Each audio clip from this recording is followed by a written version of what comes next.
So we move on to our next project, which is how to remove a check, maybe a rules checkbox is being checked.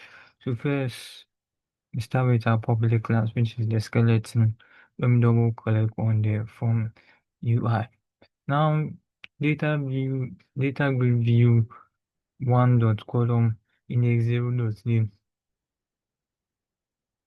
and data grid view one dot column count equals to means the number of columns should be 2. We need only 2 columns. So we see only 2 columns, which are data grid view one dot column index 0 dot name equals id.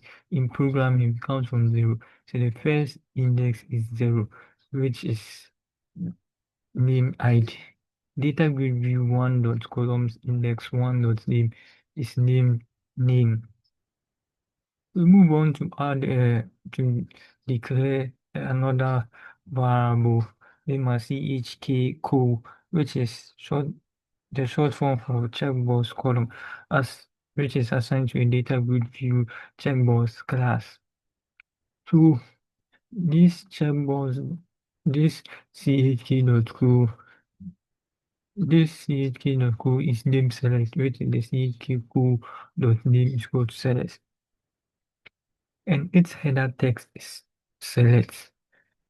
So data grid view dot column dot add chk.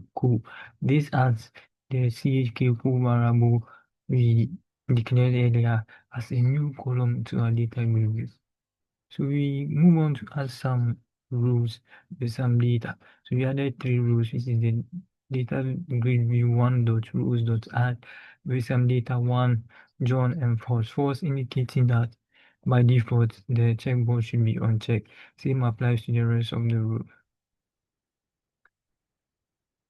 So at this point, the private sub button one underscore click, we got that by double clicking on our button UI. The for loop loops through the rules we have backwards since we are removing. So which means it has to decrease. The number has to decrease. So if the number was 5 and remove 1, it will decrease to 4. That's why I have the negative 1 here. So we are counting in a negative approach. So we are stepping by negative 1. So this negative 1 means it should reduce. It should mean what? Increase but reduce because we are removing or deleting the rows.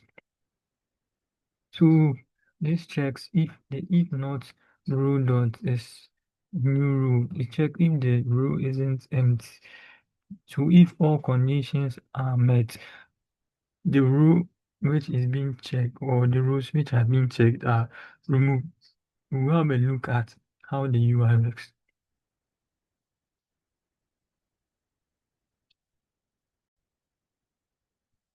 So let's look at how the UI works. We select, and now let's press remove. You see, all are removed. So being able to achieve our goal, and that's the end of this session. Thanks for your time.